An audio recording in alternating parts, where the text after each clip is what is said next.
अच्छा, current division rule पढ़ा है किसी ने? अगर कुछ याद हो तो। करंट डिवीजन,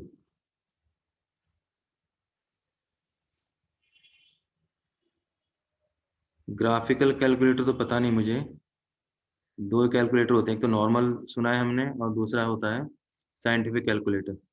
तो साइंटिफिक कैलकुलेटर रखोगे तो आपको ज़्यादा इजी कैलकुलेशन होगी साइंटिफिक कैलकुलेटर।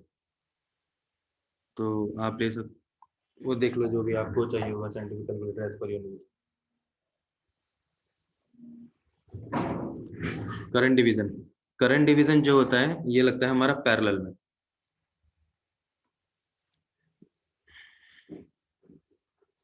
देखो टाइम पर आ जाए करो स्टूडेंट्स, अब लेक्चर के बीच बीच में इनवाइट करते हैं तो थोड़ी दिक्कत होती है। आदित्यम गोयल, हाँ बोलो, अनम्यूट करके देखो। हम्म। सर सर आपने अभी स्टार्ट ही किया है ना, क्योंकि एक्चुअल में कुछ नेट प्रॉब्लम की वजह से मैं ज्वाइन नहीं कर पा रहा था। नहीं नहीं, मैंने अभी स्टार्ट भी नहीं किया है। Okay sir. ओके।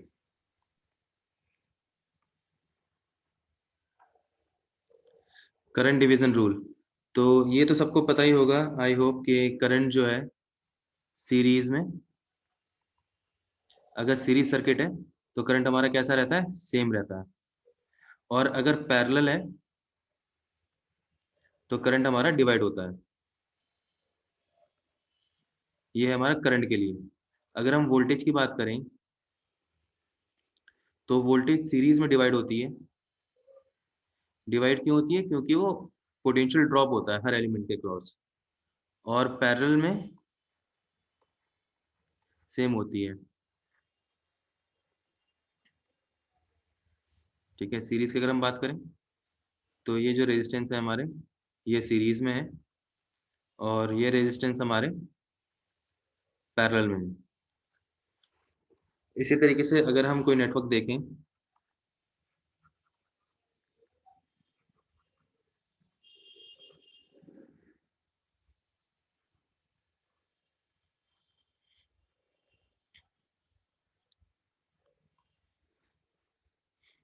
1 2 3 4 5, ये 4 और 5 को अगर हम देखें तो इनको हम बता सकते हैं कि ये पैरेलल में। लेकिन हम 3 और 4 का रिलेशन नहीं बता सकते, क्योंकि यहाँ पे हमें पता ही नहीं चलेगा कि रिलेशन क्या है। क्यों? क्योंकि अगर हम सीरीज में देखें तो सीरीज का करंट सेम होता है, दोनों एलिमेंट में सेम करंट होगा। और अगर हम दो एलिमेंट हैं, अगर यहाँ पे हमारा करंट I1 है और इसके अंदर I1 डैश गया और यहाँ पे I2 डैश गया दूसरी ब्रांच में, तो जब ये वापस ब्रांच मिलेंगी तो यहाँ पे हमारा I1 होना चाहिए। यानी जो दोनों नोड हैं एलिमेंट को कनेक्ट कर रही हैं, वहाँ पे क्या होना चाहिए, करंट सेम होना चाहिए। इसी तरीके से अगर ये नोड देखो और ये नोड देखो, ये सेम है। यहाँ से अगर I1 करंट गया तो इसके अंदर I1 डैश ले लेते हैं और इसके अंदर I1 डबल डैश ले लो। तो जब यहाँ पे आएंगे इस नोड पे दोबारा से करंट क्या हो जाएगा, I1 plus I1 double dash. तो इसका मतलब यहाँ पे क्या मिलेगा, हमें वापस I1 मिलेगा। तो इसका मतलब क्या है, ये दोनों हमारे पैरेलल में हैं।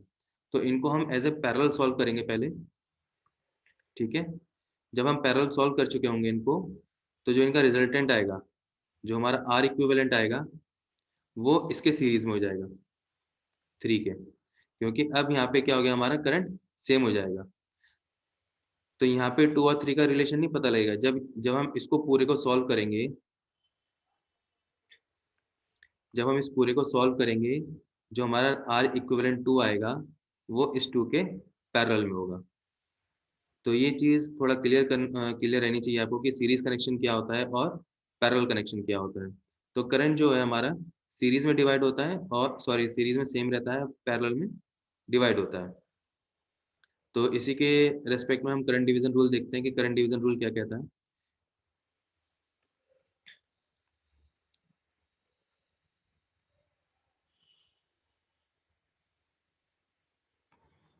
ये हमारा मेन ब्रांच करंट है I1, ये हमारा, इसको I ले लो, ये हो गया हमारा I1, ये हो जाएगा हमारा I2। सिमिलरली इसको R2 ले लो और इसको R1 ले लो। तो अगर हमें I1 निकालना है, अगर हमें I1 कैलकुलेट करना है, तो I1 जो करंट है हमारा वो निकलेगा I, यानी हमारा इनपुट करंट, इनटू I1 निकालना है तो I1 हमारे R के साथ है, लेकिन हम क्या लेंगे, इसके अब पैरेलल वाला रेजिस्टेंस लेंगे, दूसरा एलिमेंट लेंगे R2 upon R1 plus R2। ठीक है, इसी तरीके से अगर हम I2 लेंगे तो इनपुट करंट, और I2 किसके थ्रू है, हमारा R2 के थ्रू है, इसका अपोजिट कौन सी ब्रांच है, R1 resistance R1 plus R2। तो यहाँ पे देखें जो करंट ले रहे हैं जिस ब्रांच में, उसके अपोजिट वाला एलिमेंट हम न्यूमरेटर में लेंगे, बाकी एलिमेंट हमारे सेम है, input current upon R1 plus R2 sum of the resistances. इसी तरीके से यहाँ पे देखो I1 हमें R1 के थ्रू निकालना है करंट, तो हम कौन सा एलिमेंट लेंगे, R2 लेंगे, into input current upon R1 plus R2। ये हमारा करंट डिवीजन रूल। इसी तरीके से मैंने आपको बताया कि हमारा जो वोल्टेज है वो सीरीज में डिवाइड हो जाता है, क्योंकि पोटेंशियल ड्रॉप हो जाता है। अगर टोटल वोल्टेज हमारी V है, R1 और ये R2, तो अगर हमें V1 निकालना है, तो input voltage same resistance R1 plus R2।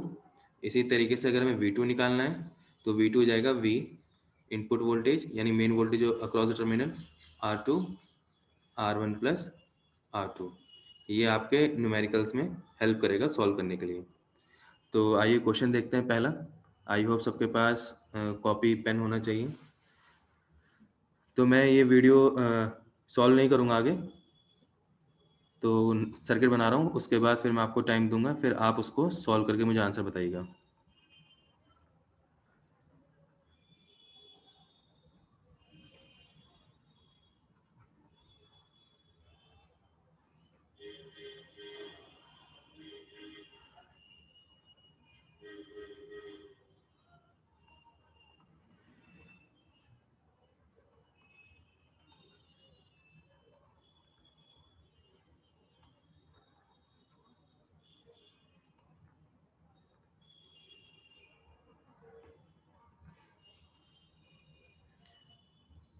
ये हमारा सर्किट है जिसमें दो वोल्टेजेस हैं, इंडिपेंडेंट वोल्टेज, ये 20 वोल्ट और इधर हमारी 10 volt, 2 ohm resistance, 2 ohm resistance, 4 ohm resistance.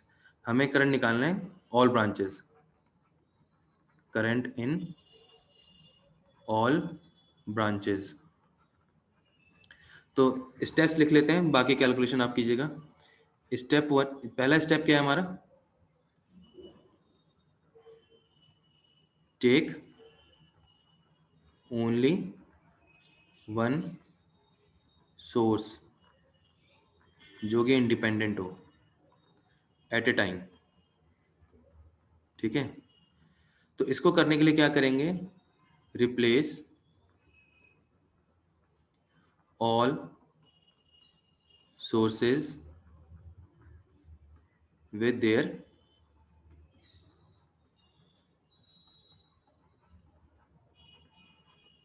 Internal resistances.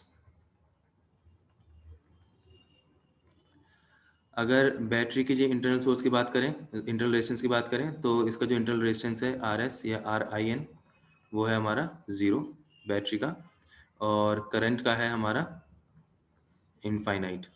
तो ये चीज़ आप यूज़ कीजिए, और फिर इसको 4 ओम्स और ये 2 ओम्स, यहाँ पे जो 10 वोल्ट की बैटरी थी उसको हमने क्या करा, शॉर्ट कर दिया, क्योंकि इंटरनल रेजिस्टेंस कितना होता है, 0 होता है, तो हमारा हमने शॉर्ट कर दिया, तो हमारे पास सर्किट ये बन गया। अगर आप इन ब्रांचेस को देखो 4 और 2 ओम्स को, तो ये दोनों क्या है हमारी पैरेलल में।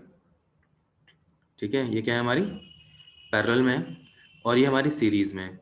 तो हमारा टोटल जो रेजिस्टेंस है आर इक्विवेलेंट अगर हम निकालना चाहें तो क्या निकालेंगे, 2 सीरीज में किसके, 4 पैरेलल टू 2। तो आई होप इसका फॉर्मूला आप लोग को पता होगा। तो ये हमारा आंसर आ गया, आर इक्विवेलेंट निकाल लिया हमने। आर इक्विवेलेंट के बाद हमने क्या करा, I = V/R। जब 20 वोल्ट कंसिडर कर रहे हैं तो हमारे पास कितना करंट आया, 6 एम्पियर करंट आया, यानी ये कितना हो जाएगा हमारे पास 6 एम्पियर। तो इस ब्रांच में कितना आ गया हमारे पास 6 एम्पियर आ गया। इन दोनों के अंदर निकालना है हमें। तो अगर आप 2 ओम के क्रॉस निकालना चाहते हो तो इसको हम I1 ले लेते हैं और इसको हम I2 ले लेते हैं। तो अभी जो हमने करंट डिवीजन रूल पढ़ा था तो उससे क्या होगा, I1 क्या हो जाएगा हमारे पास, टोटल करंट I इंटू जो इसके पैरेलल में है 4 अपॉन 2 प्लस 4। I कितना है हमारा 6, 4 और ये 4 प्लस 2 6, तो कितना आ गया 4 एम्पियर आ गया I1। तो इसमें कितना हो गया हमारा 4 एम्पियर हो गया। अब जाहिर सी बात है, अगर सम ऑफ ऑल करंट क्या होना चाहिए, 0 होना चाहिए, या फिर sum of in all incoming current is equal to sum of outgoing current. तो सिर्फ 2 ही ब्रांच हैं, तो जाहिर सी बात है अगर यहाँ 4 एम्पियर है और यहाँ पे 6 एम्पियर्स है तो यहाँ पे हमारा 2 एम्पियर्स होगा। और अगर आप निकालना चाहते हो तो फॉर्मूला आपके पास है ही, I2 is equal to I2 upon 4 plus 2। I कितना है हमारा 6 इंटू 2, 4 प्लस 2, ये 6 हो जाएगा, 6 से 6 कट गया, ये आ गया 2 एम्पियर्स। तो इसका मतलब इसमें हमारा 2 एम्पियर्स और इसमें हमारा 4 एम्पियर्स। ठीक है, अब 10 वोल्ट कंसिडर करो। 10 वोल्ट कंसिडर करके देखो क्या निकलता है आंसर।